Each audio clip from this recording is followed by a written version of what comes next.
I am Elena Vargas, 35 years old, and the systems engineer. I earn well, very well in fact, but no one in my family knew it. Well, they did not know until that Sunday. The roar of the engine echoed 3 blocks away before the truck appeared. A black Ram 2500 with tinted windows and chrome rims that shone like mirrors under the midday sun. My brother Alejandro Castillo, 31 years old, stepped out of the vehicle like a movie star, wearing designer dark glasses and a smile from ear to ear. My daughter Lucia, 7 years old, was playing on the sidewalk in front of the restaurant where my mother had organized a surprise family lunch. When she saw the truck, she ran excitedly toward her uncle. "Uncle Alejandro, what a beautiful truck," she shouted with that pure joy only children have. Alejandro did not even look at her. He raised his hand as if shooing a fly. "Get away, kid, you are going to scratch the paint. These things cost more than what your mom earns in a year." Lucia stopped abruptly, her smile fading. She stepped back slowly, lowering her head. I felt something ignite inside me, but I took a deep breath. I counted to 10. It was not the moment. Not yet. "Elena," my mother called from the restaurant entrance. "Your brother has arrived. Look at the truck he bought. Is it not beautiful?" "Very nice," I replied, hugging Lucia against me.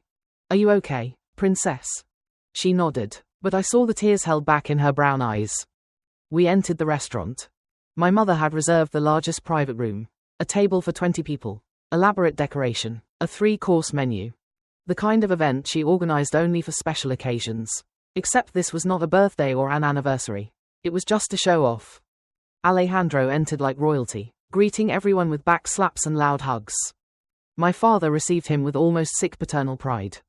"There is my champion. Let me see the keys to that beast." Alejandro took out the keychain, spinning it on his finger. "Ram 2500. Dad, double cabin, 8-cylinder engine, 410 horsepower. I bought it in cash." "In cash," repeated my Aunt Mercedes, impressed. "How much does a truck like that cost?" 1,240,000 pesos. Alejandro answered with exaggerated pride. "But when you have a good eye for business, the money comes by itself." I looked around the room. The whole family was there. My parents, my uncles, my cousins, even some neighbors, all admiring Alejandro. All ignoring that Lucia was still standing by the door, with no one telling her where to sit. "Lucia, come," I called, pointing to the chair next to me. "Oh, Elena," my mother interrupted. "Better that she sits at the back. Children should not be at the main table. We are going to talk about business and important things." "She sits with me," I said firmly. My mother made a gesture of exasperation but did not insist. The food arrived for the adults at the main table: shrimp, cuts of meat, imported wine. For Lucia and my cousin's 2 children, relegated to the children's corner, chicken nuggets and soda. "I want to make an announcement," declared Alejandro, standing up with his glass of wine. "As everyone can see, things are going very well for me. My import business is growing every month. I just closed 3 new contracts and this truck," he made a dramatic pause, "is only the beginning." The applause filled the room. My father stood up, excited. I always knew Alejandro had the makings of an entrepreneur. From a young age he showed that spark, that ambition, not like others who settle for a fixed salary and never get ahead. "That is true," added my mother. "He knows how to make money, not like my daughter who has been in the same job for 10 years. Boring, earning the same." Alejandro raised his glass toward me in a mocking toast. "No offense, sister, but some are born for business and others, well, for the basics." Lucia tugged at my sleeve. "Mommy," she whispered, "where did Uncle Alejandro get so much money?" That innocent question, asked with genuine childish curiosity, was the trigger. I smiled, a calm, almost sweet smile. "Excellent question, my love." I answered out loud, loud enough for everyone to hear. "Excellent question." I took out my purse. From it I pulled a folder I had prepared that same morning after receiving my mother's surprise invitation and seeing the photo on Facebook of Alejandro with his new truck, showing off his success. "Since we are talking about money and business," I said calmly, "I think it is a good time to clarify some details." My brother laughed nervously. "What details? Are you going to explain why you are still in the same job after 10 years? "No," I replied, opening the folder. "I am going to explain where the real money for your import business comes from." The silence fell like a guillotine. I took out the first document. Bank transfer. Date 1st of February 2018. Amount 50,000 pesos. Concept, loan for initial business capital. Recipient, Alejandro Castillo. Sender, Elena Vargas. Alejandro turned pale. Elena, what are you doing? I ignored his question and took out another document. Bank transfer. Date 1st of March 2018. Amount 94,000 pesos. Concept, monthly business support. Recipient, Alejandro Castillo. Elena, enough. He hissed through his teeth. I continued relentlessly. Transfer from April 2018. 94,000 pesos. May. 94,000 pesos. June. 94,000 pesos. In fact, I took out a printed summary. During the last 6 years I have transferred 94,000 pesos monthly to Alejandro's account every first day of the month without fail. My mother dropped her glass. What? 6 years, I repeated. 72 months. 72 transfers of 94,000 pesos plus the initial loan of 50,000 pesos. Total transferred 6,818,000 pesos exactly. The silence was absolute. Even the waiters had stopped. That is a lie, Alejandro exploded, standing up violently. You do not have that money. I took out my phone and projected on the screen my banking app. My monthly salary as a senior software development engineer, 187,000 pesos. Plus quarterly performance bonuses, 140,000 pesos. Plus annual profit sharing, 320,000 pesos. My father looked at me as if seeing me for the first time. You earn almost 200,000 a month.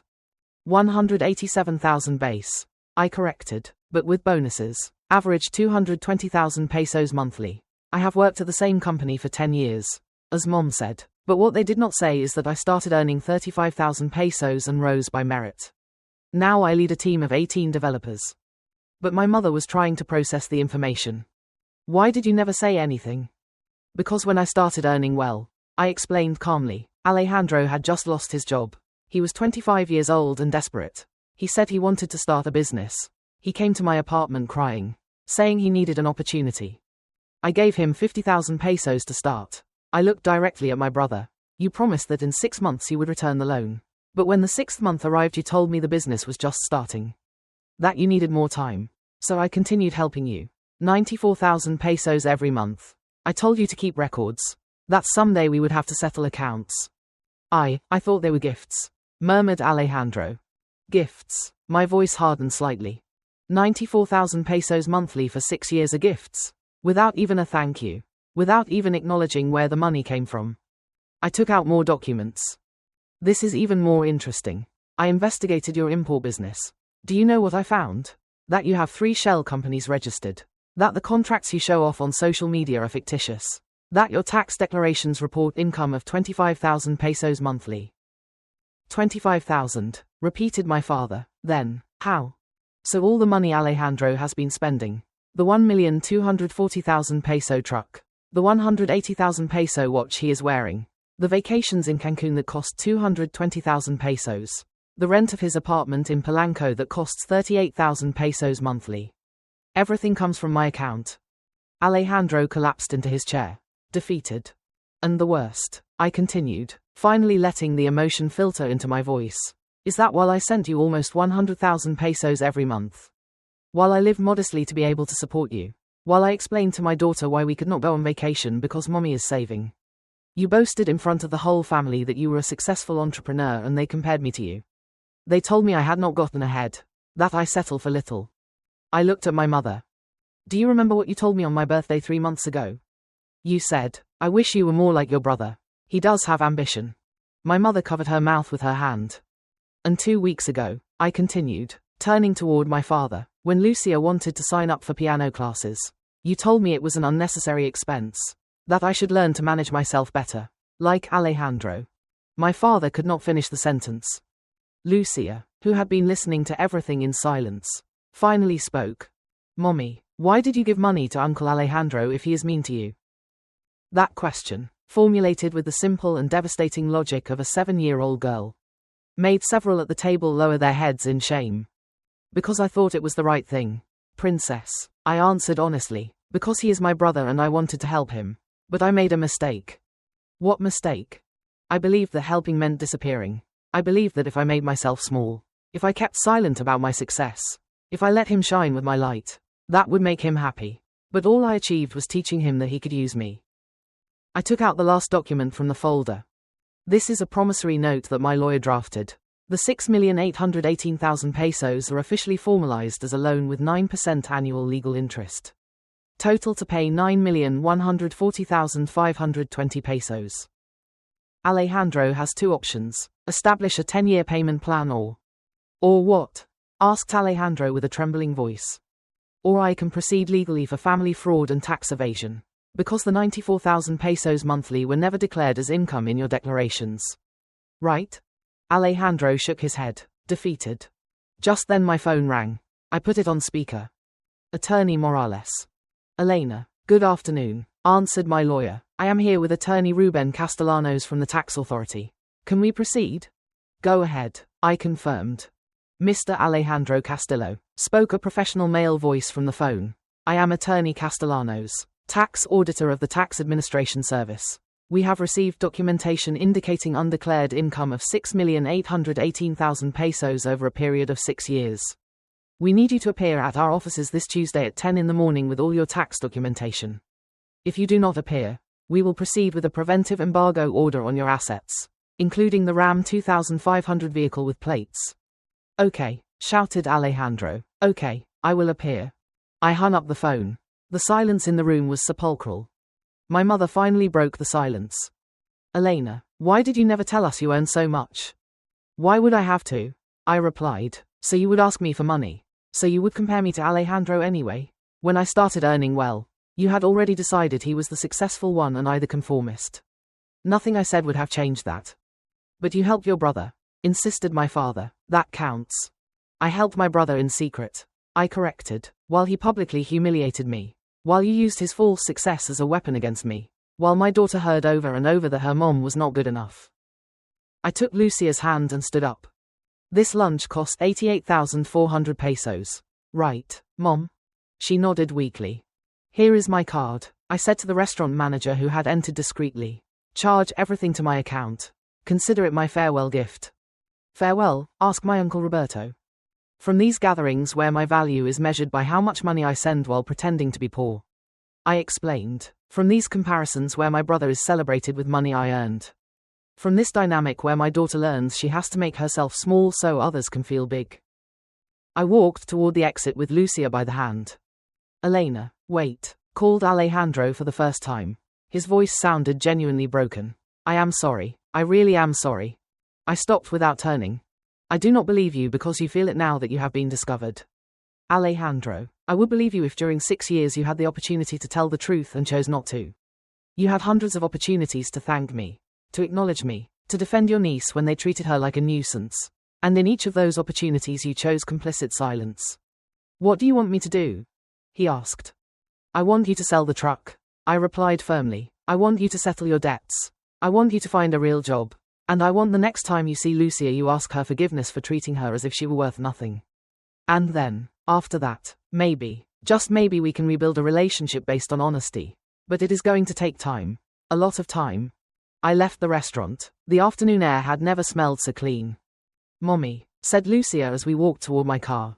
A modest but paid for 2019 Honda Civic. Why do people think having expensive things makes you better? I crouched to her level. Because sometimes it is easier to measure a person's value by what they have than by who they are. But you have a lot of money and you do not show off. Because money is a tool, princess, not an identity. Your uncle forgot that. He let the money, my money, become who he was. And when you do that, when your value depends on how much you spend or what you drive, you live terrified that someone will discover the truth. And what is the truth? That what makes you valuable is not in your bank account. It is in how you treat people. In how you keep your word. In whether you lift others up or step on them to feel tall.